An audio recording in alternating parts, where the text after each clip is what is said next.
This podcast may contain disturbing content for some listeners. It's intended for mature audiences. Listener discretion is advised.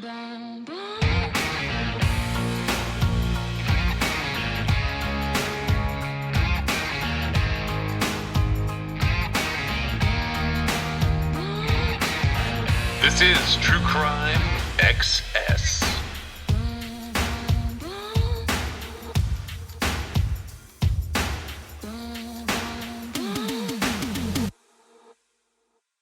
An unsolved case from 15 years ago is fresh in the minds of friends and family of a Klamath Basin man. Jerry McCullen was last seen in 2002. Newswatch 12's Eliana Sheriff goes to Malin to hear how they hold out hope that this case will somehow be solved. Jerry got up early the morning of September 21st, 2002 and left without telling his family where he was going. That was the last time his family has ever seen him, and the only possible clue they have was when they found his pickup truck almost 2 weeks later. The search for Jerry went from Malin, Oregon down into California. The only break in the case was his pickup truck found in Siskiyou County. We got notified at about 9:30 in the morning that a hunter up there had found this pickup. The family put up 2,500 posters across the area with a reward within the first week of Jerry's disappearance. Those posters are what led to the truck's discovery. They had bought a box of potatoes here from a packing shed in the valley, and that packing shed had a poster on the wall missing, and they had a picture of the pickup, and they happened to see the poster when they left the shed that day. And that afternoon, they spotted the pickup. Jerry's friends and family went to the place his truck was found. It didn't take them long to realize something was off. Why was the pickup empty? Jerry never went anywhere with an empty pickup. The radio was off and the heater was on high. He never locked it, and yet this time it was locked. It's just certain things like that that started, making me believe that there was a possibility that foul play was involved. It wasn't him that drove that pickup in there. That's why we think it was foul play. Loved ones have thought of just as many scenarios as there are questions. Why was Jerry's truck found near Medicine Lake? And where was Jerry? We don't know whether Jerry went down there for a purpose and he was out 3 or 4 miles from the pickup and something happened to him, or we don't know that Jerry didn't even go down there and somebody else moved the pickup down there. Or Jerry went down there with somebody that was forcing him to go down there. There's just no explanation to it. It's been so long, his friend Terry, who knew Jerry since they were both 6 years old, is losing hope that Jerry is still alive. A few years back, I thought that more than I do today. I think today, I don't think so. I think that something's happened to him. But he tells me they're always on the search for the one answer to all of their questions. I would love to be able to walk in there and say, hey, it's not the answer we wanted, but here's what happened to Jerry and here's the proof.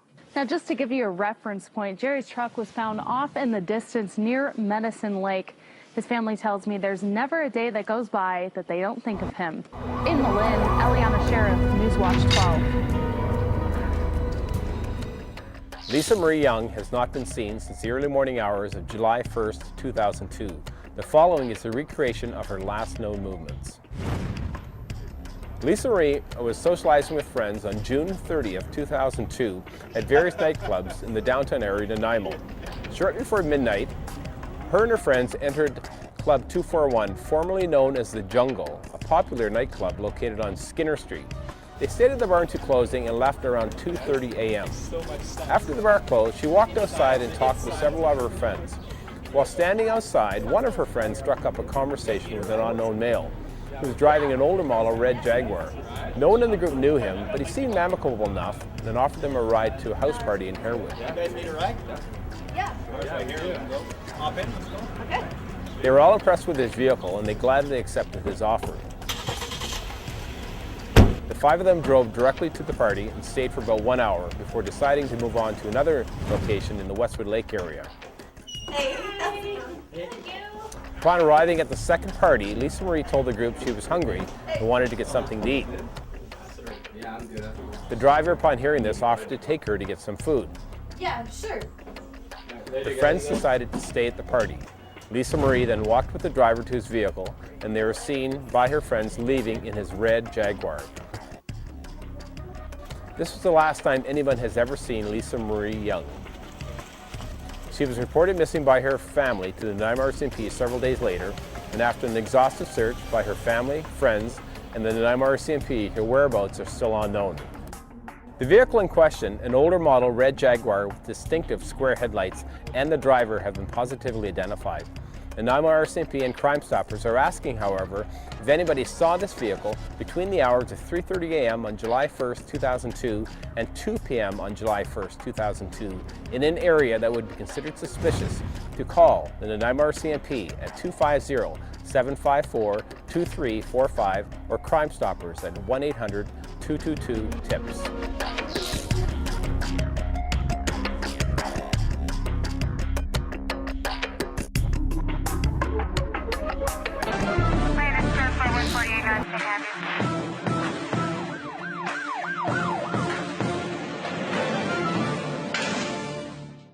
A popular young woman working as a tree planter plans to surprise her sister with a birthday visit, but never arrives. Crime Stoppers needs your help to find 24-year-old Nicole Hoare. Nicole was originally from Red Deer, but had been working for a company in Prince George. She was last seen at a gas station located at 5952 Gautier Road on June 21st, 2002. The station had a Mr. G convenience store. Nicole planned to hitchhike from there to a music festival in Smithers and see her sister. At about 2:50 p.m., a witness saw a woman matching Nicole's description walk towards a yellowish-orange colored car similar to this. It's important to note that no one actually saw her get into the vehicle. The driver is described as a white male between 20 and 35 years old. He was wearing a white t-shirt. When she went missing, Nicole was carrying two bags, a green shoulder bag with a blue patch and an orange dragon on it similar to this, as well as a black and purple backpack from Mountain Equipment Co-op. She also had on wire-rim octagonal glasses, greenish-brown capri pants, and a red long-sleeve shirt. Do you know what happened to Nicole Hoare? If you have any information that can solve this case, call police. Or if you wish to remain anonymous, visit bccrimestoppers.com or call 1-800-222-8477.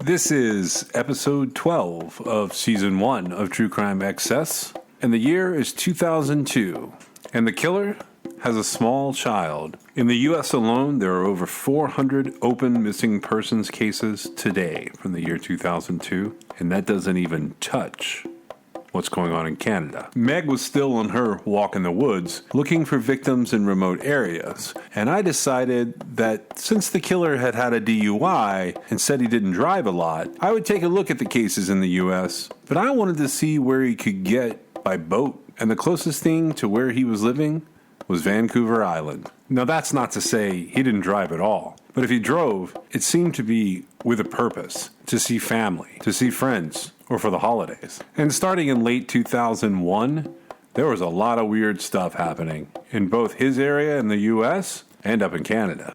Well, 2002 isn't short on vanishings, that's for sure. But one of the interesting things for me was I could see this progression. So I started back, like the Jessica Atkins, the Canadian case. I started back with that one, and that took place in, I guess it's maybe pronounced Suki, Sooke. So that one's like on the tip of Vancouver Island that's closest to the U.S., right? So that's September of 2001. You know, she vanishes. So then I looked all around the U.S. In 2002, and it wasn't that I didn't like the cases. It's just I don't know how he would have reacted to the DUI. I mean, don't get me wrong. I had several places that I wanted to try and put him. But, you know, we're sort of short on records for that time period. It's a long time ago, even when he was arrested, it's 10 years earlier. So, but if I follow like the progression around the island, I get over to Qualcomm Beach, you know, that's the Lisa Young case. So, you know, if I've got him there, those cases are going to be kind of time consuming. Not in respect, because I think by that point, he already knew how he was disposing of bodies.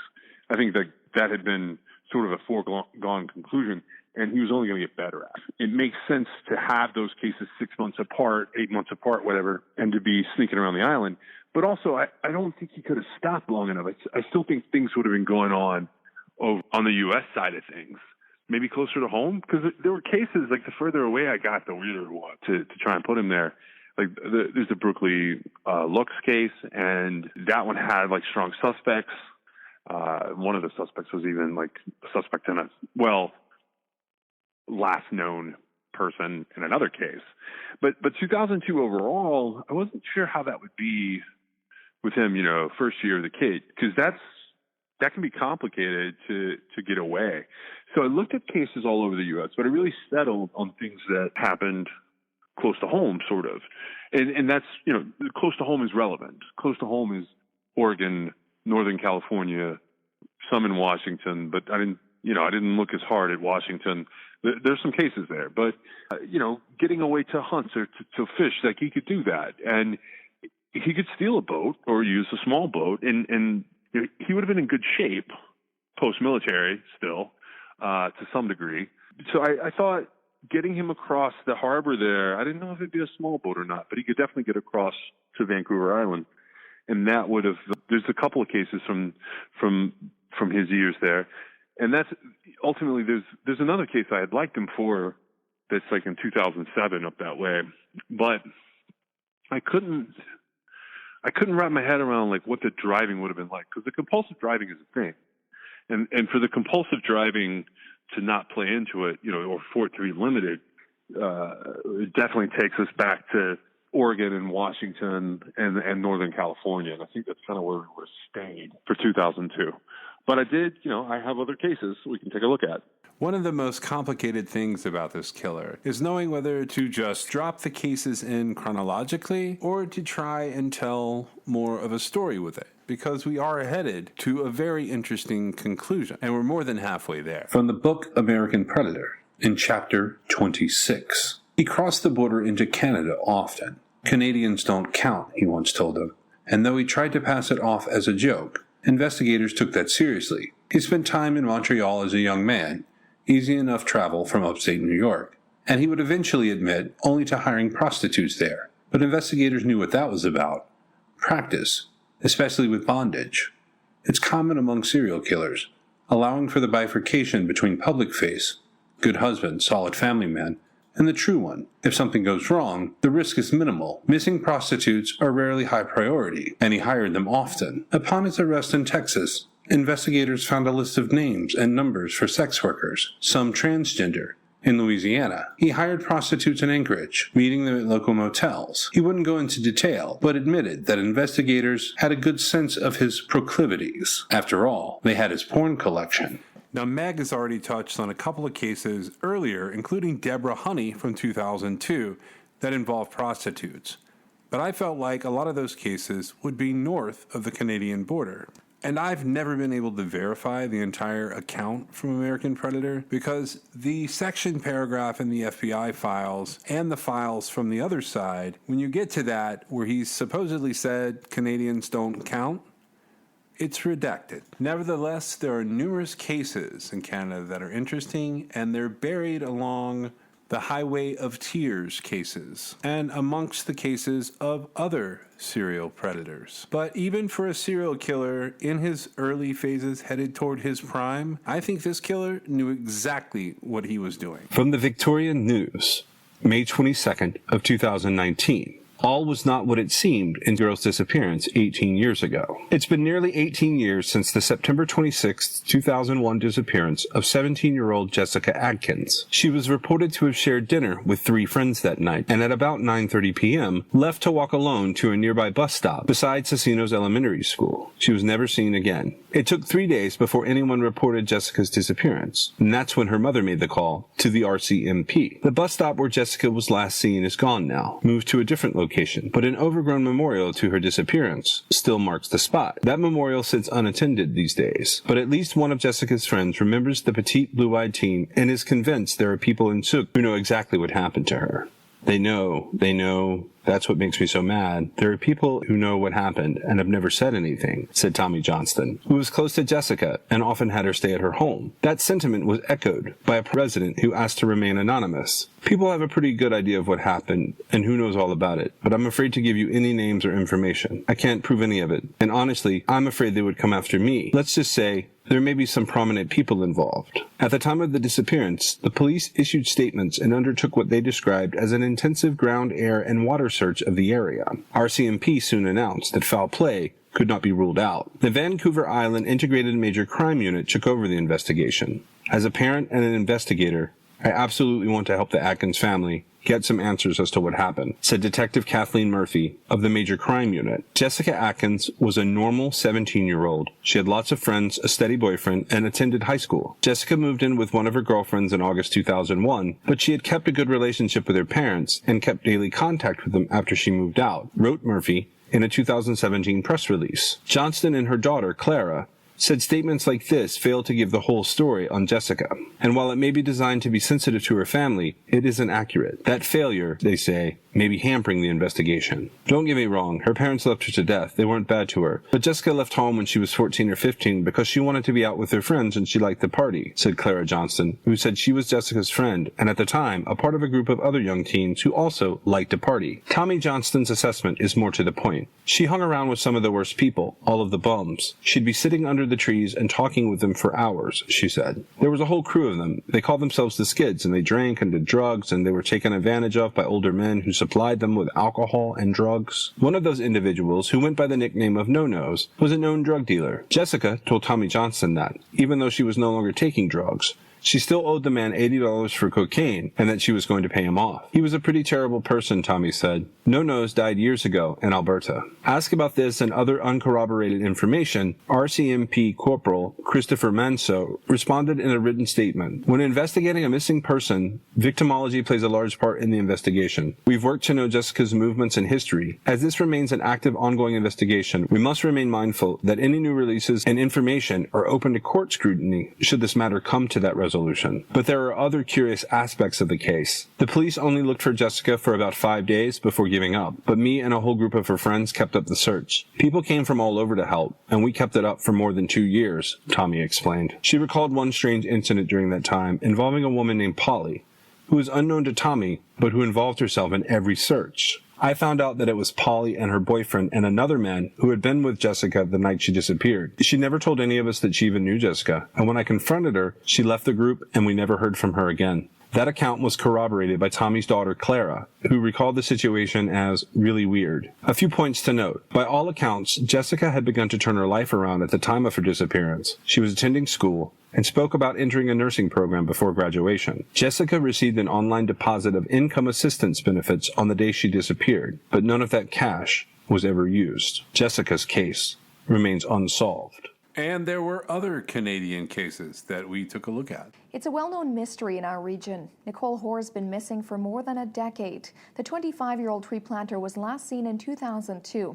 She's one of at least 18 women who have disappeared along the so-called Highway of Tears. Now, there seems to be a new development in the case. The summer of 2009, police were on the scene of Isle Pierre, about 30 kilometers northwest of Prince George. They were searching the property of Leyland Switzer. Police said he was a person of interest in the disappearance of Nicole Hoare. Jump to today, and RCMP are confirming that this year they gave Switzer a lie detector test about his involvement. Her disappearance is being investigated by the RCMP's EPANA division. This development in Hoare's case was leaked on social media in a letter.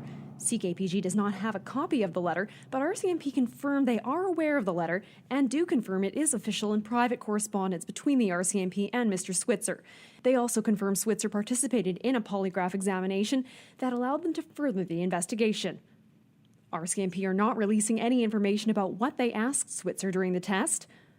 Well, because it's not a public matter, it's the matter's still under investigation. It certainly wouldn't be inappropriate to be commenting publicly on the content of any interview to do with any investigation. Hoare went missing after she tried to hitchhike out of Prince George in 2002. She's one of dozens of women who've disappeared along the Highway of Tears. Police say they've polygraphed over 100 persons of interest through the EPANA investigation. It's the average police officer who uses them. They put a lot of credence in the polygraph, and they have no fear about saying that if a person fails the polygraph, then that individual is lying. But psychologist Greg Tyndall says it's not always that straightforward. There's been a number of studies that shown about half the people look like they're lying when they're not lying. And there's a number of reasons for that. People get aroused just being in the situation, and the machine can't tell if they're aroused because they're lying, they're nervous, they're embarrassed, they're angry. As for the results of Leyland Switzer's lie detector test, RCMP are keeping that under wraps. Right now, Switzer is serving a 25-year sentence for killing his brother. Camille McDonald, CKPG News. From an August 30th, 2009 article in The Province, the police were describing a different man seeking an answer to Nicole's whereabouts. Police asked for the public's assistance in finding a man who may know about where she was June 21st to the 23rd that was described as a Caucasian male in his mid-50s with shoulder-length black hair, a very skinny face, sunken eyes, a scruffy appearance, thin glasses, who was a smoker and had a pronounced scar on the left side of his neck. And that lie detector test that Switzer took, he passed. And there's these other cases. Like, if you look at the media after his death, after the killer's death, it's like terrible how jumbled up all this stuff gets when we're using third-party information. And I know there's indicators that he was writing, like, I don't know if it was letters or just writing or like a journal in his cell that the DOC took. He mentions it, the FBI mentions it. We never get to see those. Like, we don't currently have access to those, but there's apparently something about a woman with pale skin who may have had a wealthy grandmother, who may have driven like a vintage car. I don't know if these are all the same people or not. They jumble up the information so much and how they release it in like these little tidbits. So I understand that's for investigative purposes, but the truth is, the guy's been dead since 2012. They should be releasing this information by now. Or if we could get our eyes on that, we could narrow down some of those cases a little easier. But, that did make me think that he was into this situation where he pulling the ransom thing. Like, how would he know about the wealthy grandmother thing? Like, how would that into conversation? Because he was avoiding casual conversation, right? So if he's avoiding that, how would he know? It's got to be something that came out like in the paper after. Then I wondered if Cammy and Eugene's grandmother or Cammy's grandmother had put up a reward. So we started hunting like that way because that takes us back in time. It doesn't really take us forward. And if we don't see those writings, then we can't really make any approximations or any logical conclusions from that. So, and I don't know how to get those. I have no idea. I had a whole long list of people in 2002, and if you look back at the 2001 cases, like Lee Ariner, so his vehicle disappears, right? And he's one that the main reason he's still on my list is because his vehicle was found in Silver City, New Mexico, and then you've got Mike Reynolds. Right after the vehicle would have made it there, we think. So those things were connecting things for me in 2001. And then there were some leftover cases from 2001 that sort of pointed me to look a little closer to Washington because he said that his license had been suspended. I looked at Jessica Atkins, and that one's a hard one to cover. All the Canadian cases, there's very few details, like Candace Gebel, maybe? I can't remember her last name right this second, but there was her. And then, of course, there's Lisa Young, but who I really liked him for, which, this guy may have just gotten on his motorbike and got stuck somewhere and didn't make it back, but there was a motorcycle from the back of a truck, Jerry McCowan. So that one I liked. The other thing was, if he's not driving, up there where he's at, Port Angeles and Nia Bay in that area, it's only 10 or 15 miles across the bay, across the sound there, and you're suddenly in Canada. And that's one of the things that we've had trouble tracking down is we know when he went up to Alaska, he went through Canada, but did he do anything beforehand? Well, I liked him for Lisa Marie Young, and I liked him for going back over there. The way I'd anticipated it was I was thinking about what they mentioned in Texas, right? They talk about he's got this problem where they can tell when he's really stressed. Well, that's when they're close to him. So they report he looks a certain way, sounds a certain way, seems to have been drinking, to the point that his mom called the church elders, and I don't think he really took that seriously, but it's a noticeable stressor. What if the kid's birthday is like that for him? Because this is going to be the first birthday for his kid in 2002. So what I was thinking was, what kind of crime would have happened around then? Well, that sent me back to the Texas trip. You've got the bank robbery because he needed the money, all right? And then you've got this arson fire. I found an interesting fire on the island, up on Vancouver Island at Qualicon Beach. It's a grocery store.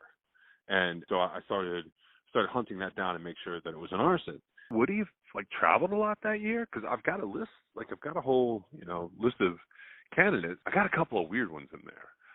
I've got these people that wind up places that make no sense. They would involve some travel, but how do you get away from a baby mama and a little kid long enough to do these things? So I wanted, I wanted to take a look at all of them because as we move along, that becomes more and more important. And I wanted to know what that travel looked like and how he could do it. And again, like I said, 2001, you've got Lee Ariner, who, in all honesty, we're not even sure if that guy's really missing anymore, but his car was. His car was missing and found down in New Mexico, right, when this other missing persons case crops up that fits. But there was another time that happened was with the Veronica Aithenson case in 2001. There's a phone call to one of the relatives of this other family, and that's the family that all went missing at one time. That phone call came from right where Veronica Aithenson was last seen later in the year. So, and there's a Home Depot right there. That was the other thing that was sort of driving me. I was like, there's a Home Depot and a Lowe's here. That's just sort of where I'm at with 2002.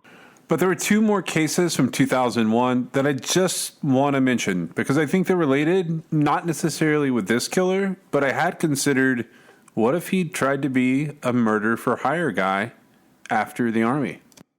He was a father, a friend to many, and a community leader, but the life of Thomas Crane Wales was cut short a decade ago next month. It's naturally a time when we all want to honor his memory. I'm Molly Halpern of the Bureau, and this is Wanted by the FBI. A reward of up to $1 million is being offered for information leading to the arrest or conviction of the person responsible for the murder of Wales. Supervisory Special Agent Russell Fox says Wales, an assistant United States attorney in Seattle, was in his basement home office when he was shot multiple times through a basement window. A Makarov pistol with a replacement barrel was used to murder Wales. This type of barrel is stainless steel, giving it a silver color, and may even have a threaded end to attach a silencer. This is a distinctive weapon. I think it certainly could be something that someone might recall. The FBI and our law enforcement partners need your help closing this case. We're encouraging the public to come forward with any information they have. That could be the piece that we're looking for to help us break this case. Dial 1-800-CALL-FBI or send an anonymous tip to FBI.gov. In October 2001, a gunman killed Tom Wales. Tom Wales was a federal prosecutor and our father. His murder remains unsolved, and we need your help to find his killer. One tip is all that it takes. If you have any information, no matter how small, please contact the FBI. You can do so confidentially by phone or email or anonymously by mail. There is a $1 million reward for information that helps the FBI find the person that killed our father. Please help us. Please contact the FBI today. Well, it's Thanksgiving weekend, and it's a time we celebrate with our friends and our family, and we get together with those we love. Well, tonight we need your help solving a disturbing double murder that happened on Thanksgiving a long time ago, but it is still unsolved. This teenage girl and a 5-year-old boy gunned down while they were eating turkey dinner. Tacoma police have never stopped working the case. They hope someone recognizes a unique clue used by the killer that night. They need some help finally solving this 15-year-old murder mystery. Best we can tell is right up into this close of area, this window, and fired right through the window and actually through the wall also. And they were seated just below the window. It was Thanksgiving night in 2002. This house on South 75th Street in Tacoma was filled with family and friends. In the actual room, there were probably 10 to 12 people in the room and additional people upstairs, probably about 20, 25 people in the house. After dinner, several of them gathered in the basement to watch TV. Just after 10 p.m., someone took aim. A subject approached this window. The curtains were closed. The suspect proceeded to fire multiple shots through the window into the wall, striking 4 people inside. 2 people were injured, 2 people were killed. 19-year-old Kimberly Riley and 5-year-old Jeremy Britt Bayanthavong. The female who's deceased, her brother was friends of the family, and he had invited her down for the Thanksgiving gathering. And the 5-year-old who died, this is his grandfather's house at the time of the incident. After the shots were fired, one neighbor saw a man running from the house. Witnesses saw a lone subject with dark hair and a puffy jacket run away from the window and run around the corner of the house, southbound on L Street. Another witness saw a suspicious truck racing down the street. The detectives believe the gunman got into to escape. Brown to dark-colored 70s to late 80s Ford pickup truck. All of it made harder to see by thick fog that had rolled in that night. Detectives say the older model Ford truck also had a white canopy with white letters on the tailgate spelling Ford. What's most troubling about this is clearly they didn't care who they shot as long as they sent the message. The person that may have been the ultimate goal was in the house, but that isn't the person that got shot. They shot 4 clearly innocent people who have no background, no criminal background, no trouble in their life. They were just seated at the wrong place at the wrong time. Detectives don't know whether the truck was borrowed or whether it actually belonged to the suspect. But it's so unusual, they're hoping someone recognizes it. They also hope anyone who's known anything about the case for all these years will finally break their silence. We want people to know that we're still working on this, and if they have anything new, if they didn't come forward 15 years ago out of fear or because they didn't think what they had was important, please call and talk to us. This is one that we should never let go. And we won't. It's time to get justice for Kimberly and Jeremy. Detectives know there are people who have the information they need to solve this double murder. And if that's you, please come forward. You can remain anonymous. You never have to give your name, but give up the name of the killer. Use the P3 Tips app on your phone or call the hotline 1-800-222-TIPS. You'll get a $1,000 cash reward if any information you have leads to an arrest in the case. And then there was one really weird case where the body was found. Before we get into the vanished victims that we think are good potentials to look for their body locations. From the Metro West Daily News on May 3rd, 2003, DA identifies murder victim. A murder victim found in Framingham's Sudbury River last year has been identified as a Texas man reported missing days before his body was discovered, the Middlesex District Attorney's Office said. Peter Kakanakis, 40, of Houston, was reported missing by his girlfriend a few days after she last spoke with him on his cell phone last April the 5th. The unidentified girlfriend last saw him driving his 1995 Mitsubishi Montero 3 days before their phone conversation. Kakanakis was last seen in Port Arthur, Texas, which is near the Louisiana border, according to a Texas Department of Public Safety missing persons list. The DA's office said the circumstances surrounding Kakanakis' trip to Massachusetts and his death in Framingham are still a mystery, but authorities believe he drove across the country in his blue-green SUV. That vehicle is now missing. We have reason to believe that he was in that area and traveling to Massachusetts, they said. We still have some theories on why he may have been up here, and we're investigating that. We can't say that it is random. We can't say that it wasn't random. A trip from downtown Houston to Framingham would take almost 30 hours and cover more than 1,800 miles. Kakanakis was known to leave his home for periods of time without keeping in touch with his family or friends. Authorities do not believe Kakanakis has any family or business ties in Massachusetts. His younger brother lives in Houston with his wife. They refuse to talk about the murder when contacted at their home. The DA's office would not say if the trip or murder were drug-related, but a missing person listing on www.mpccn.com said Kakanakis suffers from periodic bursts of depression as a result of drug usage. Kakanakis was positively identified by fingerprints thanks to an alert Quincy police dispatcher. Bob Lingos, known by his colleagues as the investigator dispatcher, found information about the unidentified murder victim on massmostwanted.org and passed it on to a national missing persons website. Lingos called Framingham police after he found out the organization, doenetwork.org, had a possible match in Kakanakis. A mother and her 2 sons found Kakanakis last April 11th under the Wickford Road Bridge, which passes over the Sudbury River in a quiet Framingham neighborhood near the Mass Pike. Kakanakis' body had been wrapped in 2 tarps and a blanket and weighted down with cinder blocks and at least 1 lead pipe. An autopsy concluded Kakanakis was killed by blunt head trauma and asphyxiation. The medical examiner said Kakanakis had been dead between 2 and 12 days when he was found.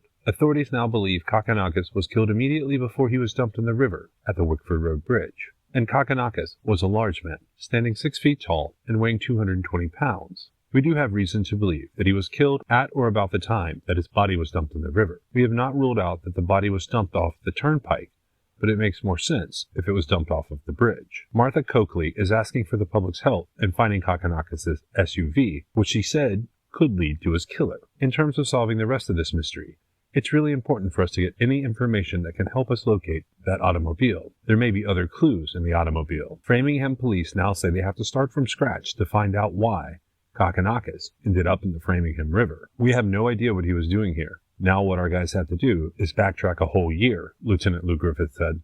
It's a starting point. We know who he is. Before, we just had a body. Kakanakis was last seen wearing a black t-shirt, a white plaid long-sleeve button-down shirt, Wrangler blue jeans, and brown Skechers shoes, the same clothes found on the man in the river. The tattoo authorities hoped would identify Kakanakis last year turned out to be his initials, PK. Photographs of the tattoo, an Old English script on Kakanakis' upper right shoulder, were released with a composite sketch of his face last May. Anyone with information about Kakanakis' death is asked to call the Framingham Police or the state police assigned to the Middlesex District Attorney's Office. So we get into 2002, and we've got Mark Rahman, Walter Reinhardt, Dennis Powell. We've already talked about Rachel Cook and Deborah Honey. Then we've got Victoria Soderberg. We got Mark Hess, Joshua Gulman, Mike Boland, Lisa Marie Young, Peter Kakanakis, Ronnie Nelson, Elvin Christensen, Raymond Cahoot, Lula Gessler. We had Brooklyn Lux, Candace Gable, which is Candace and Henry Peters. I always had them down as a candidate for a couple because they disappeared from Vancouver together. We got Nicholas Cumming, Jared Gagina, Amy Scher, Casey Lee, Schnaz Zakia, Jenny Cummings, Sabrina Kohler, Patricia Small, and then there's Kim Riley and Jeremy Britt. I think they're tied. So Kim Riley and Jeremy Britt are actually tied back to the Thomas Wales case in 2001, I think. Samantha Burns, Kevin Carpenter, James Myers, and Dixon 2. So that's like the rundown of everybody that we were trying to look at for 2002. And, there's a bunch of Canadian names in there. And I started ruling some of these people out. Some of these people were just weird cases, like the Peter Kakanakis case is weird. But the other cases were interesting to me because I started looking at Jessica Atkins. That's a 2001 case. But what was interesting about her was, that's where the Canadian cases start appearing, is in 2001. So if we look at those and we go into 2002, that starts to make sense because on May 14th, 2001, all right, he lost his license. He was still on post at the time. That's up in Thurston County. That's in Washington. That's where he was stationed. And then he gets out, but he doesn't have a driver's license. So that's why, I started looking so close, 2001, 2002. So he said he didn't drive a lot. And I don't know why I'm believing a serial killer who says they don't drive a lot because their license is suspended. But he did have an incident later on where he got a ticket for driving with a suspended license. So my thinking was that would be an additional barrier to getting caught. So it would be one more thing that he had to sort of cover up. But yeah, we took a look at all these cases, and some of them started to look better than others. Let's take a rundown of the cases that were close to home and the cases that required some typical driving, at least typical for this serial killer. Melvin Eugene Butler II was last seen in the 10,400 block of Alcott Street in Houston, Texas, at 10:30 a.m. on March 10, 2002. He left that location driving a black Chevrolet pickup truck. He planned to travel to Somerville or Brenham, Texas during the day, purchase a used Harley-Davidson motorcycle, and then return to his home in the 1000 block of Adventure Trail in Marble Falls, Texas. Butler never arrived at his destination and has not been heard from again. His truck was found abandoned, parked near a friend's house not long after his disappearance. His Texas driver's license was inside the vehicle, but his dog, named Lucky, was missing. Butler had been arrested multiple times on weapons charges prior to his disappearance. Foul play is suspected in this case. Melvin Butler was 46 years old. He was 5 feet 9 inches tall and weighed 145 pounds. He was last seen wearing jeans, a plain t-shirt, and sneakers. He has graying brown hair, green eyes, and a mustache and full beard. His nickname is Pud. He may wear trifocal eyeglasses. His case remains unsolved.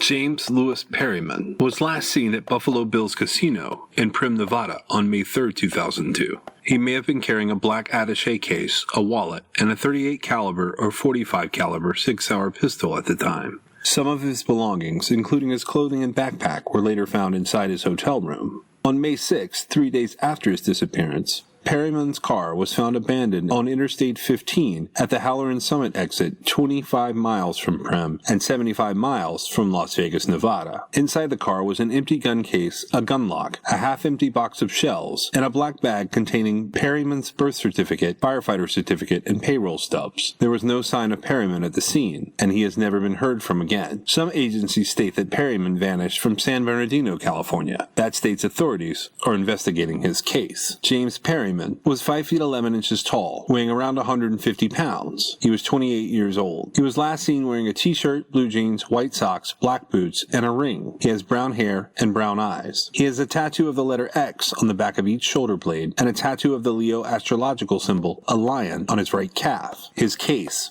remains unsolved.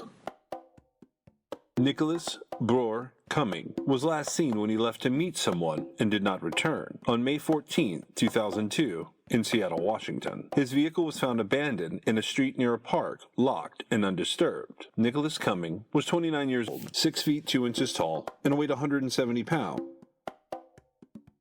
Ronnie Dean Nelson was last seen on May 25, 2002, in Moses Lake, Washington, riding his bicycle to the Vista Quick Stop store. His bicycle was later located behind the Kmart store in Moses Lake. Ronnie Nelson was 5 feet 8 inches tall and weighed 175 pounds. He was 35 years old. He has blonde hair and blue eyes with a mustache. On his right arm, he has a tattoo of a horse and Viking. He was last seen wearing green fatigue pants, a black t-shirt, and a Levi's jacket with a bulldog on the back. Ronnie's case remains unsolved. On July 6, 2002, Patricia Finkel walked into Norwich Police Department to report her brother, Michael Boland, was missing. Boland was a 19-year-old male who was living on Rogers Avenue. Boland would commonly visit his family and friends in New London, Connecticut. Boland frequented Sarge's Comics in New London, Connecticut, where he met several friends. Through investigation, it was determined that Boland was last seen on Christmas Day 2001, when he left his parents' house in New London and returned to Norwich, Connecticut. Through several witness interviews, Boland, his roommate, and an acquaintance were engaged in an argument at his residence on Rogers Avenue. Boland allegedly left the residence after the argument and walked down Rogers Avenue towards Laurel Hill Avenue. He was never seen again. Michael Patrick Boland was 19 years old. He was 6 foot tall and weighed 220 pounds. He had short brown hair and hazel eyes. Michael went by Mike and frequently wore a long leather trench coat. Dennis Robert Towle was last seen walking his dog in the vicinity of Chapel Street in Woodsville, New Hampshire at approximately noon on August 4th of 2002. His dog was later found at his residence, along with all of Towle's personal belongings, including his medication. Extensive searches have been conducted in frequented areas, including White River, Vermont, but no trace of Towle has ever been found. He was 59 years old, 5 feet 7 inches tall, and weighed 180 pounds. He had a plain silver wedding band on his right ring finger. He has brown hair and hazel eyes. He wears small silver or black frame glasses for reading. Haverhill, New Hampshire authorities are investigating his disappearance. His case remains unsolved.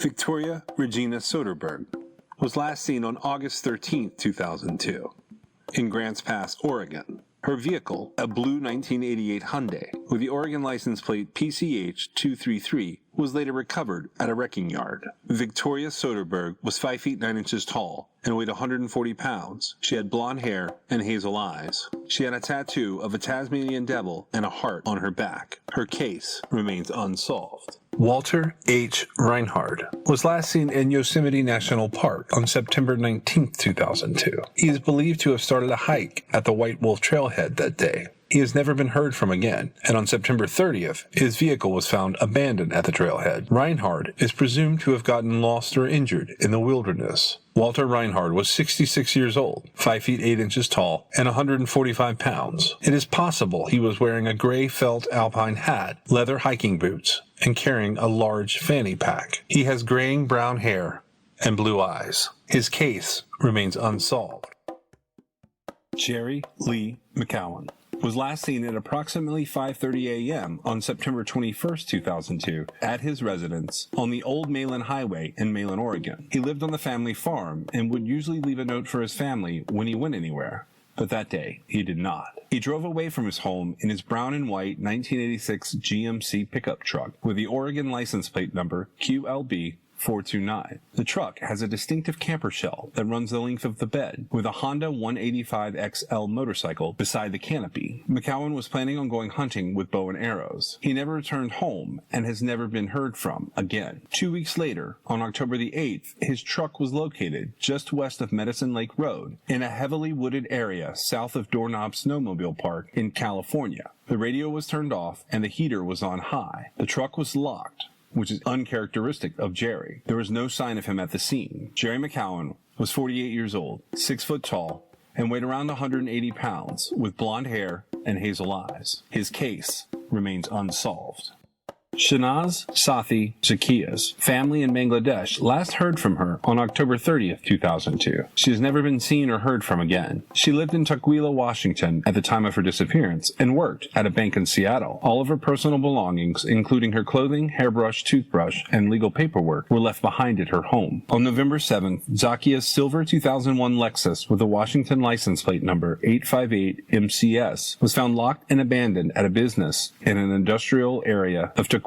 There was no sign of her at the scene. Zackia had lived with her husband of 11 years, a taxi driver, in Seattle, Tacoma, until October the 11th, weeks before her disappearance, when she called 911 to report that he had sexually assaulted her. Zackia said she was a victim of long-standing abuse, although this was the first time she had ever reported it. She sought and received a temporary order of protection against her husband on October 17th. She was seeking a permanent order, but disappeared 2 days before her court date. Zackia's husband is not being called a suspect in her case, but it is worth noting that he gave conflicting accounts of the events leading up to her disappearance. He said he had not seen Zackia since October the 12th, but a bank teller says they went together to a bank on October 30th and wired $1,500 to Zackia's family in Bangladesh. Zackia's credit cards have not been used since her disappearance, and neither has her cellular phone, which she had used daily. She had been living in the United States for 6 years and was looking forward to getting her citizenship and helping other family members move to her adopted country. Investigators have not stated they believe her disappearance was a result of a crime, but they did say they don't believe she left of her own accord. Shanaz Zackia was 29 years old, 5 feet 2 inches tall, and 120 pounds, with black hair and brown eyes. Zackia goes by her middle name, Sathi. Her ears are pierced, and she is a native of Bangladesh. Her case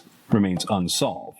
Samantha Nicole Burns used her cellular phone to call her mother from Huntington, West Virginia at 9:45 p.m., November the 11th, 2002. She said she had been visiting friends at Marshall University Courtyard Apartments and was on her way home. Burns lived in East Hamlin, West Virginia at the time. She never arrived there and has never been heard from again. The call to her mother was the last one Burns made on her phone. After her disappearance, the phone was discovered to be turned off, which is uncharacteristic of her. Burns' burgundy 1999 Chevrolet Cavalier, which has a tiger sticker in the back window on the driver's side, and the license plate number 5X9326, was found abandoned in Wayne County, West Virginia, at 3:30 a.m. on November the 12th. The vehicle was discovered in a secluded area at German Ridge and Haney's Branch Roads, near the Cabell-Wayne County line. It had been set on fire and was still burning when police found it. There was no sign of Burns near the vehicle. Within a few days of Burns' disappearance, police identified 2 suspects in her presumed abduction, Chadwick Fulks and Brandon Basham. The 2 men escaped from Hopkins County Jail on November 4th, a week before Burns' disappearance, and embarked on a multi-state crime spree, including numerous robberies, car thefts, and at least 1 burglary.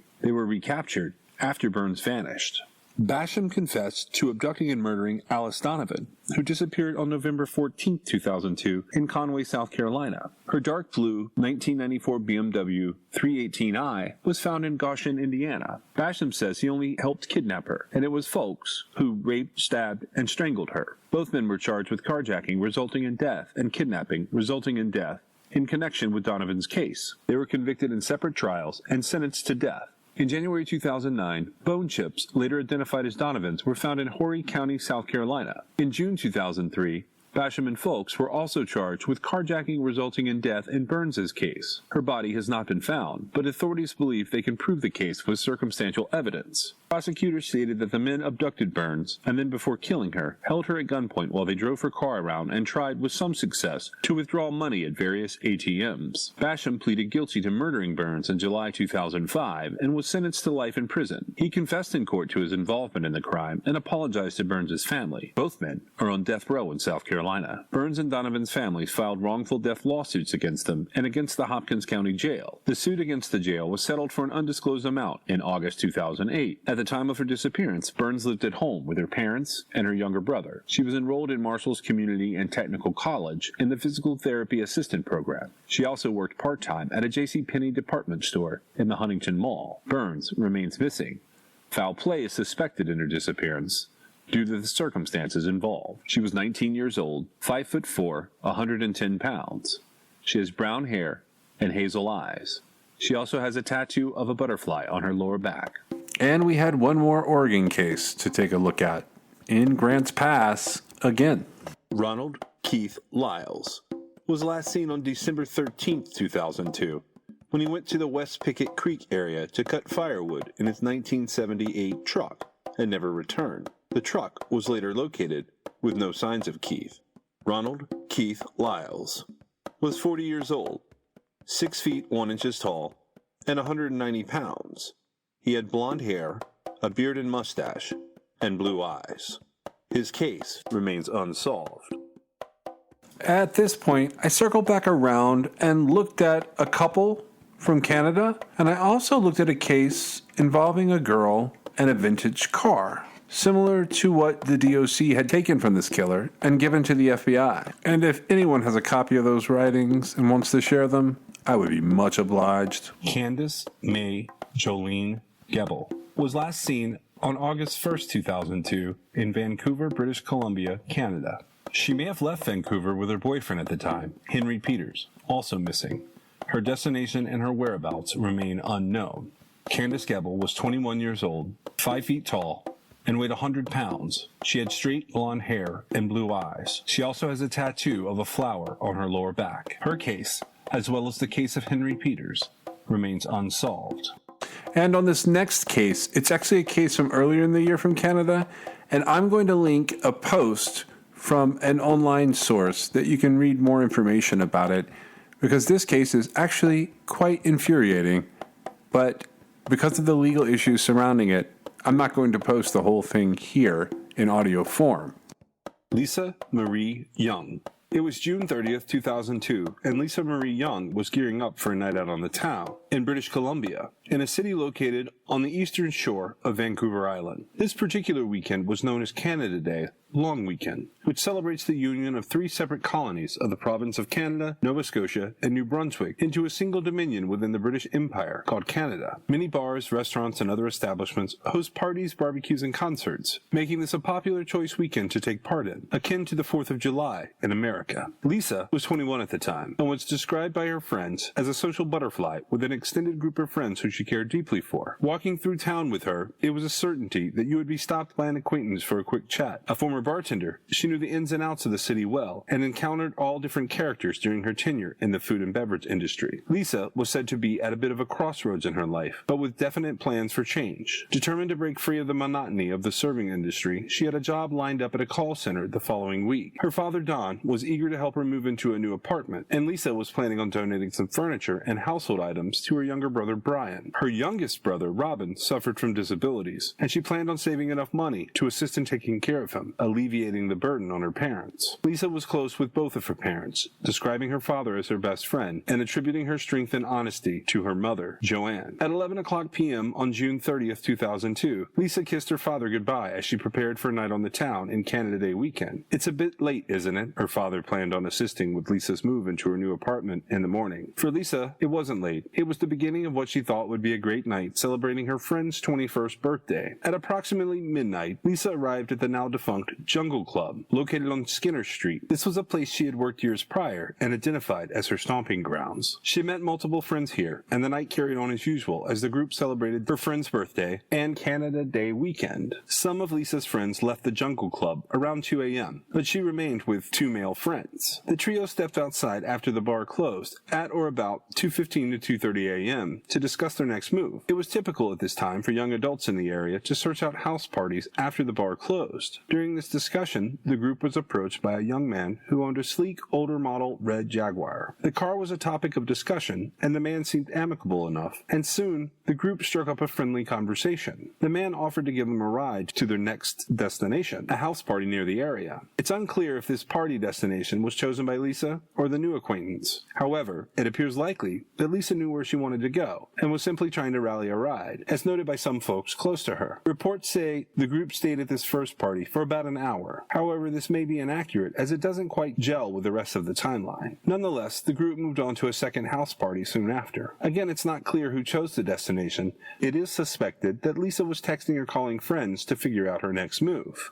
At approximately 3 to 3:30 a.m., Lisa and the group arrived at the second house party in the Westwood Lake area. This was about 12 minutes west of the club that they had been at. At this point, Lisa became hungry, and being a vegetarian, had no real options for food at the noted house. Overhearing the conversation, the young man with the red car offered to take Lisa to a sandwich shop to grab something to eat. Lisa accepted the offer, and the two left in the car, sometime between 3 o'clock and 4 o'clock a.m. At 4:30 a.m., Lisa texted her friend, the one that was having his 21st birthday, "Come get me. They won't let me leave." It's unclear if the friend was already home and asleep at this time or actually saw the message. Unfortunately, that friend has since passed away after he was struck by a vehicle while walking on the shoulder of the road late at night. Rumors from those close to Lisa say he did get the message and was still at the party at the time, but had no address and no car. Lisa reportedly told him that the young man with the Jaguar had not taken her to get food, but rather to another house party somewhere on Bowen Road, and that she did not feel comfortable there. She was either waiting at the car,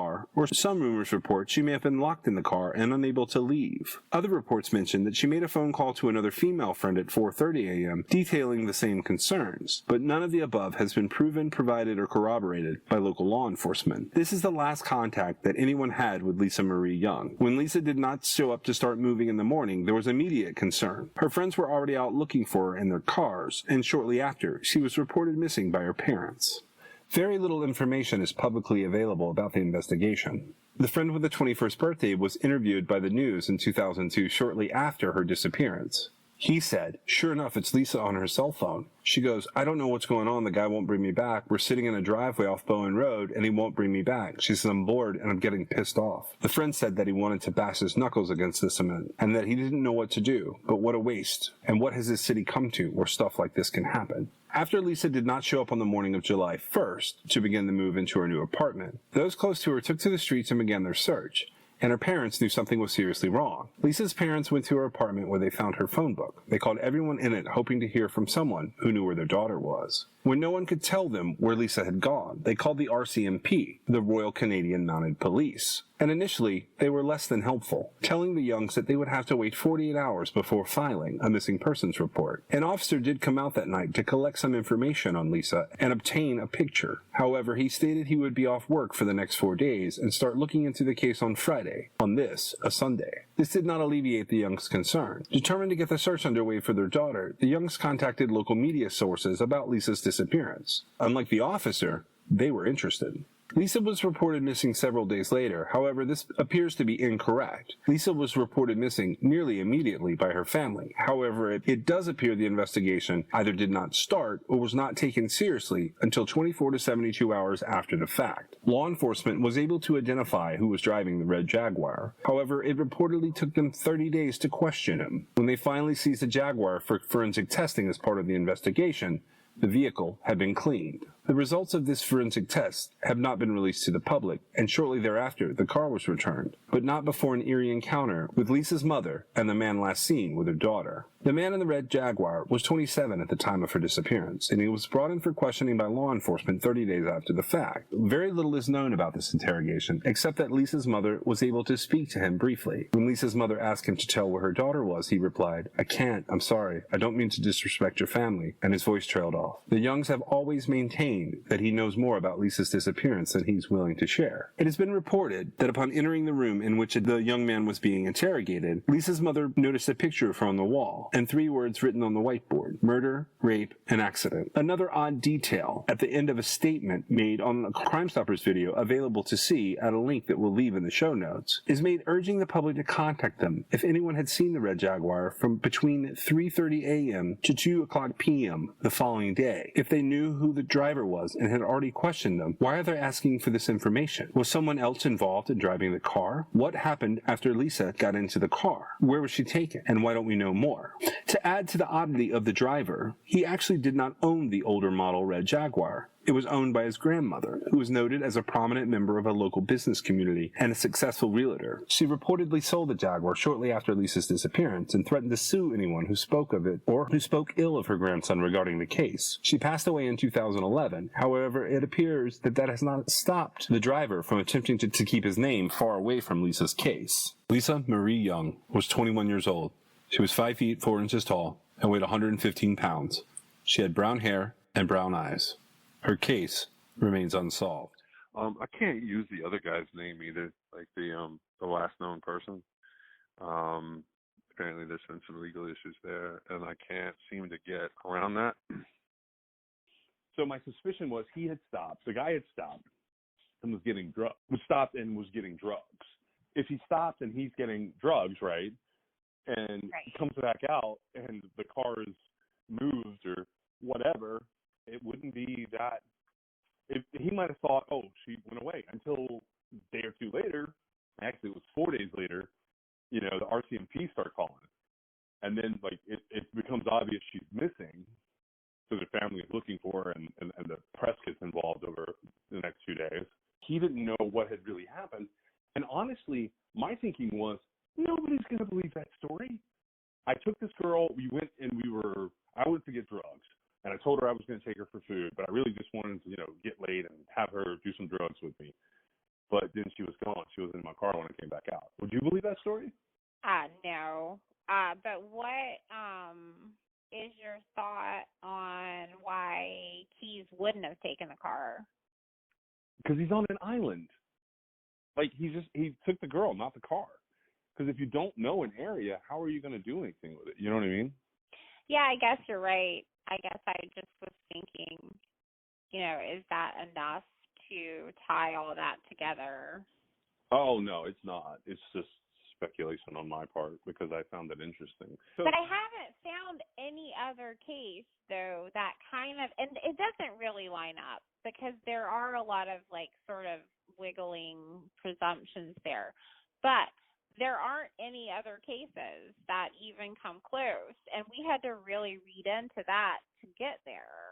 Why not? Why wouldn't it be that necessarily? Well, so if we get into the semantics of it all, that's one of the things I don't think necessarily the Quantico hive mind would have been keyed into. I'm not saying he was encrypting it or encoding it, but he might have been embellishing that because he thought it was flowery language. What they picked back out of it might be multiple things. Right, which is why I really would like to see what was actually written as opposed to somebody's interpretation of it. And I agree with you there. And if you're listening, person who was last seen with Lisa Marie Young, please reach out to me, especially if that car somehow wandered off for 3 hours that day. I really want to know. In exchange, I'll tell you where the body's buried. I'm going to have to reach out to the RCMP and the family soon anyways. Meg and I touched base on those cases and had a brief discussion about Walter Reinhardt, Jerry McCowan, and some of the others. And then, as always, there was one more case. Well, I have a question about that. So if he's, let's just say he's BSing them there or misrepresenting his answer or whatever, how do you feel then about his statement that he didn't like to drive a lot when his license was suspended? I think that he probably, I don't think it mattered that his license was suspended. That comes up a couple of times. Okay, and so let me say this. I think that he may have thought it was more burdensome to drive without a valid license. Now, so if we think about this for a second, I know in some of my own personal experience, the fact that I have a driver's license that is valid, it's a completely separate idea than me getting in my car and driving it, right? Right.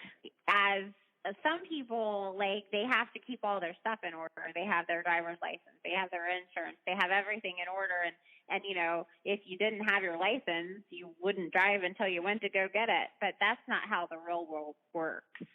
And well, but with the FBI interviews, like, so they talked to him about his driver's license with regards to Colville, like coming back to Colville, and that's how that's how they ask about Julie Harris, but they don't ask about Cassie Emerson, because they ask him questions about, well, did you have your driver's license? And when he says, no, I didn't have one till later, I had a small town one, then they stop asking questions, which was confusing to me. And that was what, like, so I took two approaches to 2001 and 2002, and that was sort of if he had a driver's license and was following the rules. But I guess that always seems silly, because it's like, who the hell cares about a suspended driver's license if you're like a racist murderer?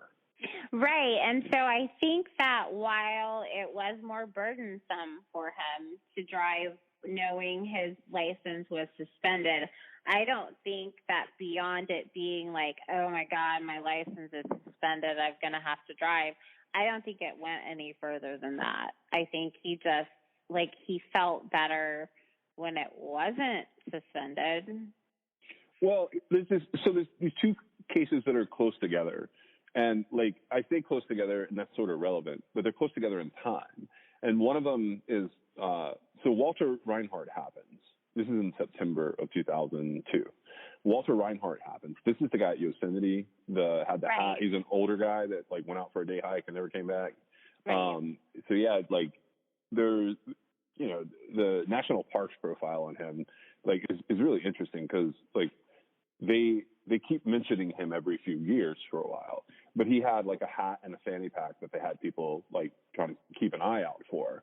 And then a couple of days later, after he goes missing, there's Jerry McCowan, which is like on Oregon side of things, but his truck ends up like over the California state line. It's actually really similar to this older Colorado case that we had looked at, but to me, those two cases being close together, I was like, well, maybe he's on like a little, he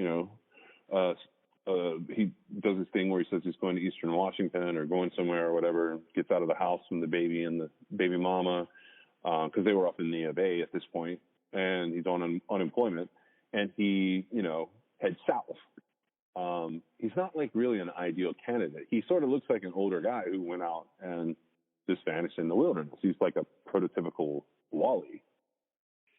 Right. And one of the things that I noticed about his case in particular, which sort of sent off a flag for me, was he had a fanny pack.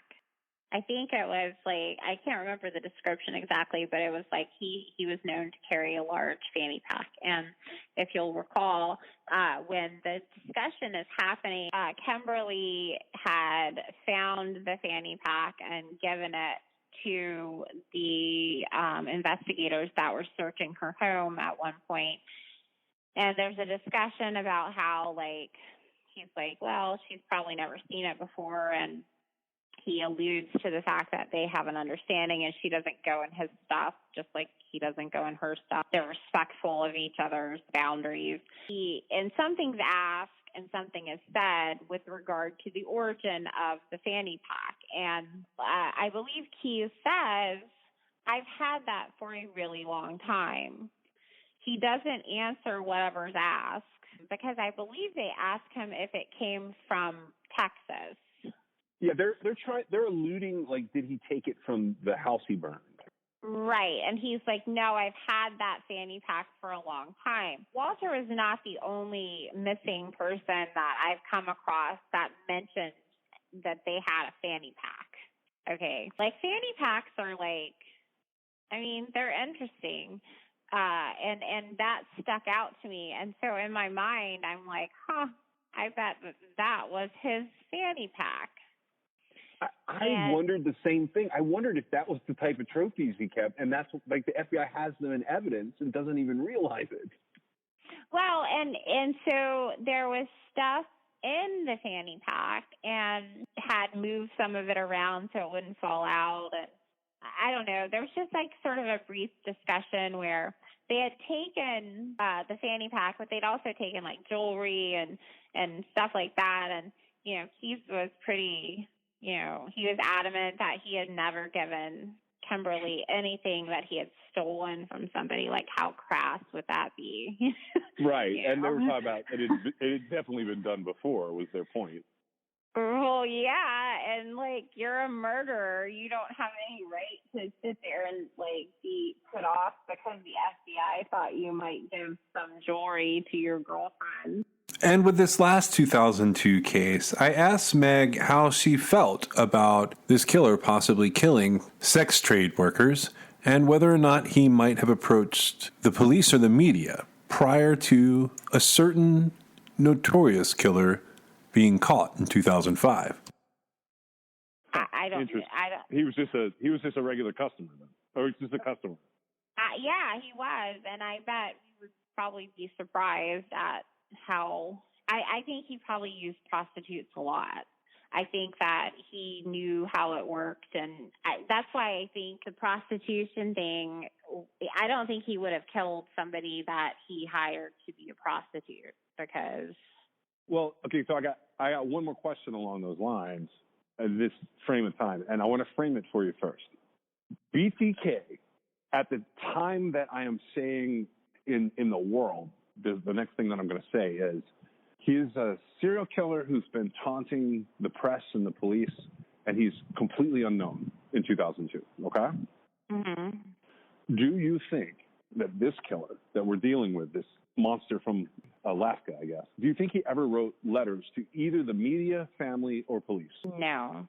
Never. Like even before BTK. Because in 2004, Dennis Rader gets caught. Like he starts sending him letters again, and over the course of, you know, a year, he gets arrested. Dennis Rader had never been caught until 2005. Okay, but what about? He'd been writing over the years. Yes. Well, I never really thought about that before, so it kind of threw me off balance. But I would say with like, you know, close to 100% certainty, no, I don't feel like he's ever communicated aside from. But he left a ransom note. That's what I was going to say. Aside from Samantha Koenig's ransom note. Now, we haven't heard tales of other potential victims, missing people. We haven't heard anything similar. Any of the family, like, oh yeah, we got ransom demand or whatever. I feel like I don't think he would have sent notes. He definitely wouldn't have sent notes to the media or the police because he is really paranoid of the police and he had no desire for media coverage. And actually, I'm a little surprised given like some of the stuff he did talk about. I'm surprised he ended up taking the route that he ended up taking as far as committing suicide. But no, I don't feel like he would have written anybody. Do you? That's a tough thing for me to answer right now. I'm trying to get a hold of a document from a 2002 case. It's on the island over there. It's not in the U.S. And at some point, I'm hoping to actually get my hands on the letter.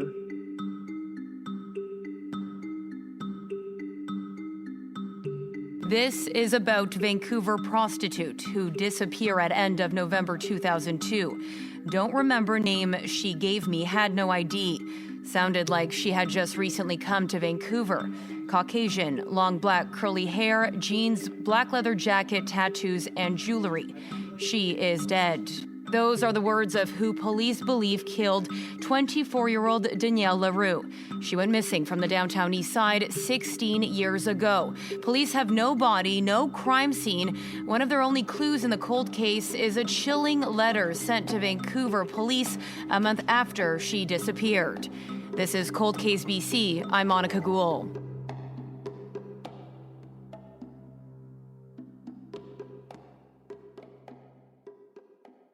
Danielle had a tough childhood, abuse, foster care. It eventually led to drug use and sex work. Her ancestors are from the Shuswap First Nation, and she grew up in northern BC, but had been living in Vancouver for 5 years at the time of her disappearance. While police are convinced that anonymous letter was written by her killer, some in her family are skeptical. If it hasn't been signed and hasn't been verified, well, to me it's just hearsay, and I don't really want to have much to think about the letter in the first place. Danielle's half-brother, Jules Leroux. Maybe it just makes me more comfortable not seeing the letter and being able to hold on to hope a little bit more about my sister still being alive, possibly. Tell me a little bit about Danielle, what she's like. Well, from what I remember that she was like, because it's been a long time ago since I last seen her, she was kind of reserved in her personal life with family. She was really quiet, but she would like to be a little bit adventurous. She'd be really polite around like family, and that's so from what I heard of how she was away from family, she was she had a different type of a lifestyle where she wasn't always polite, but whenever she was around family, she was real polite and she didn't swear. That's mostly how I really remembered Danielle when the times I've last seen her. How has her disappearance affected you and your family? Whenever I speak with my other siblings as well as my mom about Danielle, we miss her, and we want her to be seen again if she's still alive, or we just want to know what's happened with her and where her remains are, if she really is no longer physically with us. And the way it's affected my brother Norm, and I've started speaking with him again in the past month. He reached out to me. I didn't know his whereabouts, and I couldn't speak with him for a long time because I didn't know how to get a hold of him. And he reached out to me within the past month, and him and his wife are going to be naming their baby girl after Danielle. So that's how it's affected him. Right, it's definitely something that all of you in the family sort of carry with you every day.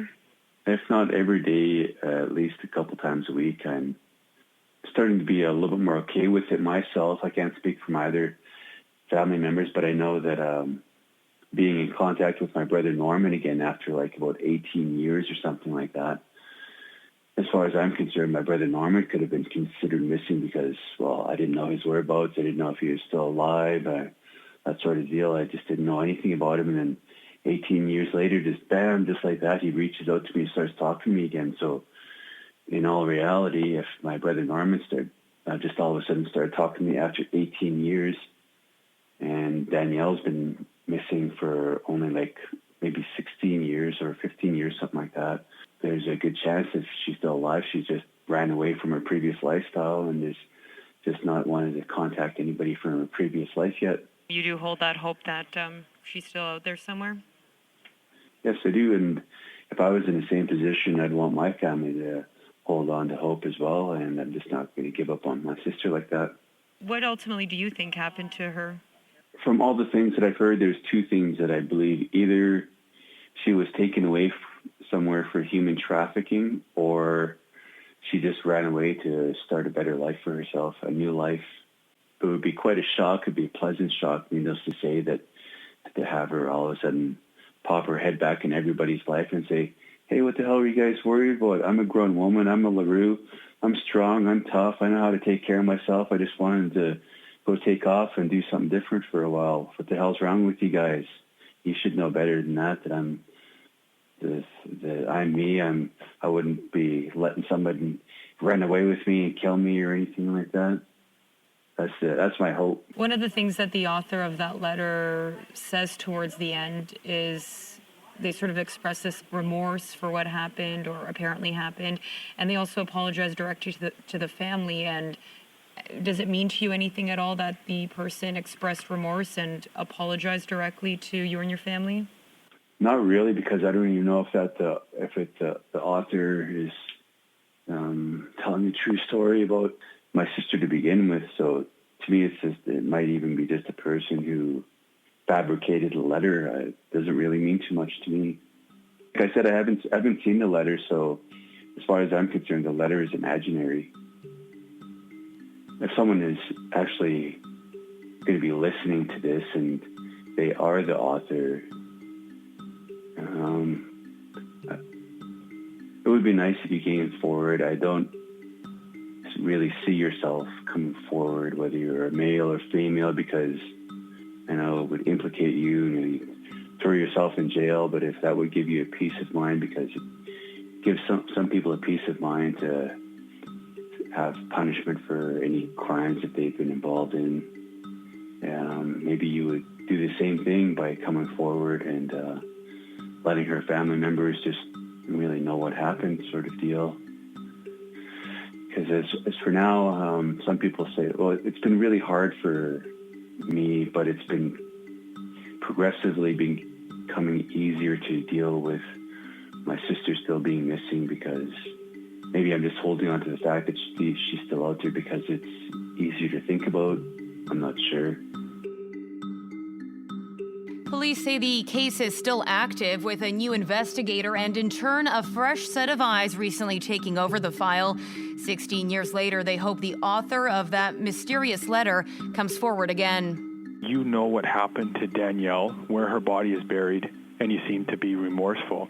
With the passage of time, it's time to do the right thing and finally bring answers and closure for Danielle's family. Sergeant Jason Robillard with the Vancouver Police Department. In December of 2002, when the person wrote the letter and felt the need to send it in to the Vancouver Police, their conscience was obviously bothering them at that time. Just from reading the letter and reading things that were written, it's obvious that your conscience was bothering you then, and I'm sure it's bothering you now. So it's time to come forward, clear your conscience, and do the right thing. Generally, you don't really hear from the killer, and what's kind of unique about this case, from what we know, I guess, and the assumptions of police, is that you guys actually kind of you've heard from the killer in a way, which doesn't happen often.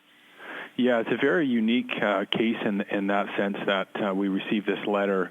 I've done a lot of work with it to try and identify the person who wrote the letter. And 16 years later, the case still remains ongoing and hasn't been solved yet. So she's still missing. A body has not been located, but she's presumed dead.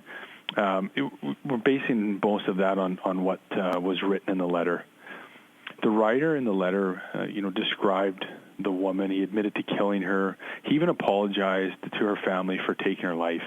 There's different sort of techniques that investigators use sometimes to look at the way someone wrote something, the way they've written it, their handwriting, etc.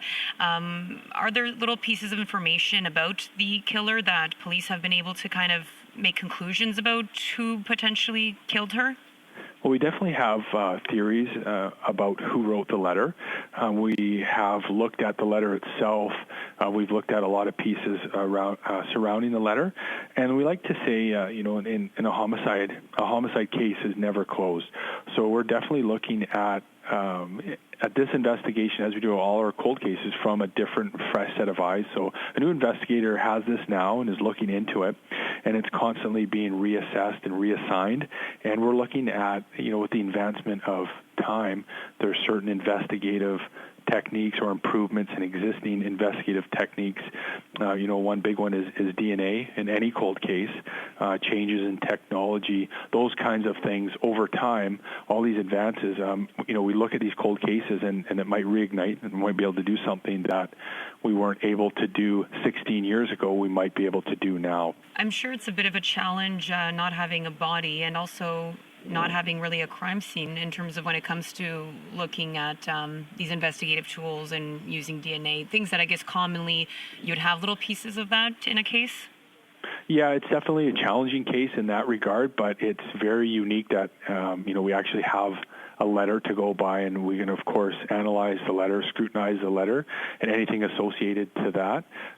So we have that piece, and we're hopeful that the person that wrote this letter comes forward, especially after 16 years. Do police think it might be possible? I mean, obviously hard to tell when you don't know who the killer is, but is it possible that they are deceased now?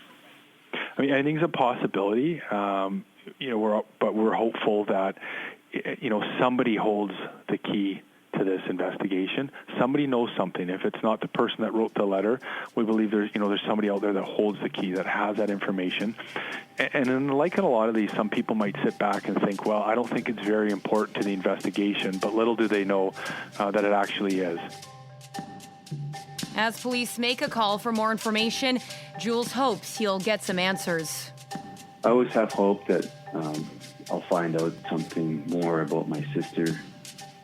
I've used my feelings towards my sister to kind of help with the murdered and missing Indigenous women and girls movement. So even if I do never find out anything more about my sister, I do know that the fact that my sister's been missing has helped me to possibly help others, siblings, daughters, mothers, grandmas, be found. If you have any information about what happened to Danielle LaRue, call Vancouver Police at 604-717-2500 or remain anonymous by calling Crime Stoppers at 1-800-222-8477. I'm Monica Gould.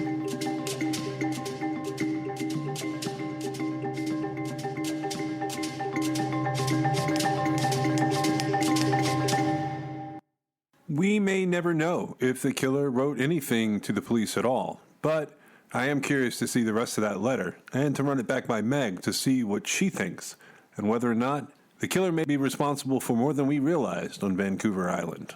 Thanks for joining us. You can reach us at 252-365-5593 or at truecrimexcess.com or truecrimexcess@gmail.com if you want to send us a note. This episode was brought to you by LabrottieCreations.com. That's LABROTTIECREATIONS.com. Check out the merchandise and specifically their fun Pop Pet art custom pieces made from photos of your very own pets. Use the promo code CRIMEXS, that's CRIMEXS, for 20% off a fun, brightly colored, happy piece of art of your own pet at their site, LabrottieCreations.com. Music in this episode was licensed for True Crime XS. The theme song was Indestructible by Noah Smith. Thanks for listening. Please like and subscribe if you want to hear more. You can come over to Patreon.com and check out what we've got going on there if you'd like to donate to fund future True Crime XS road trip investigations and FOIA requests. We'd also like to thank Anchor and Spotify for having the coolest all-in-one podcast platforms available. Definitely download the Anchor app or go to Anchor.fm to start your own show today.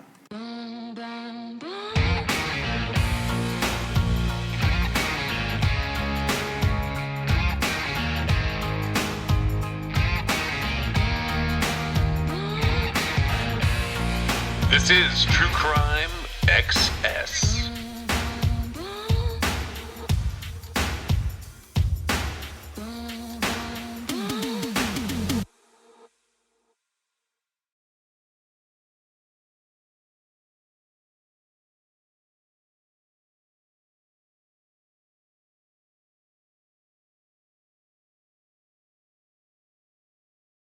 From the book They Knew the Unknown, Chapter 10, Harry Houdini had been deeply attached to his mother. Houdini was both Conan Doyle's friend and antagonist. Their original motivations were virtually identical. They wound up as antagonists in open combat. After Houdini's mother's death, he sought to contact her through several mediums. He came to the conclusion that they were frauds, that all mediums were fraudulent. He made spectacles out of exposing mediums and of duplicating seance room phenomenon with stage trickery. Emotional shock and disillusionment were mixed with showmanship.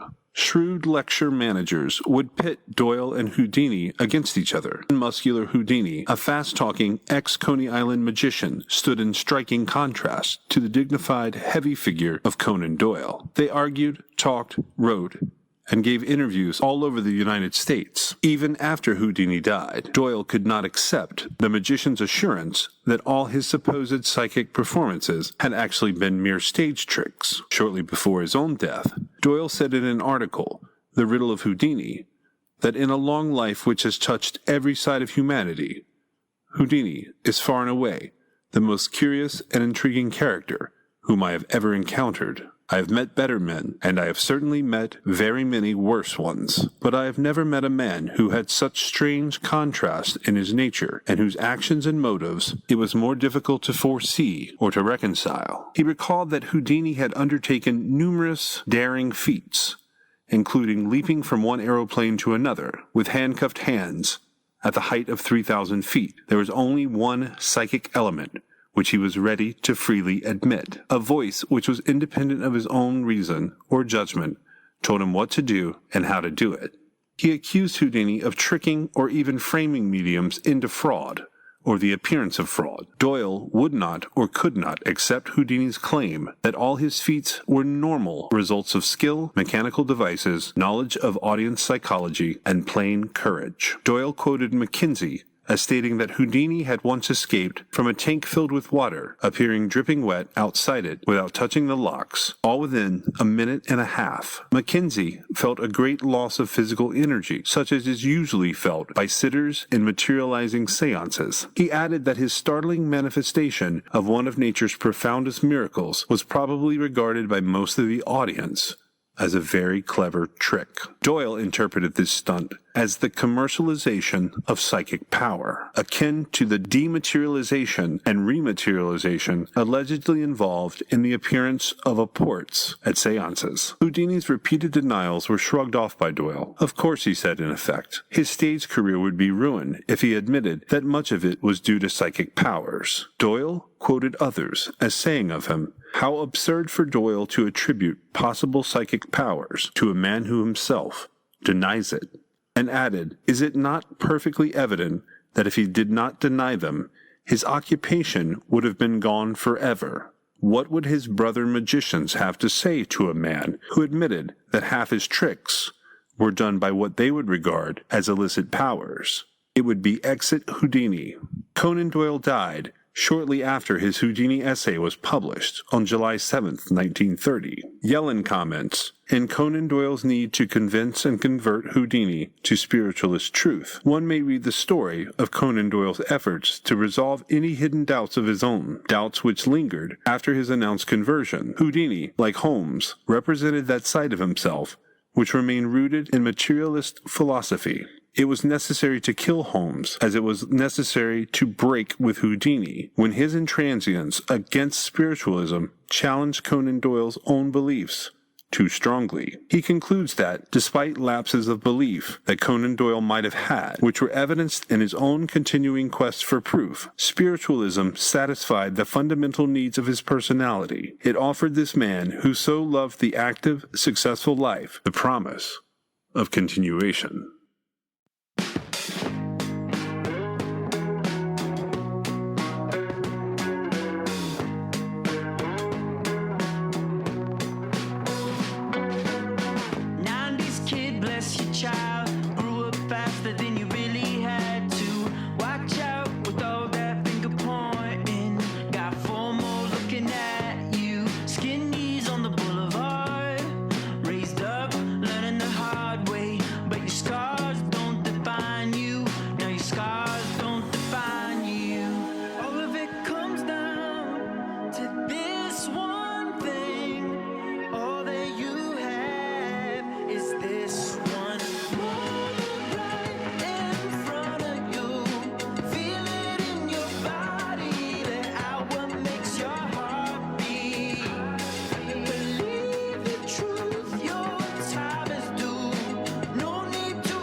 It might just blow your mind.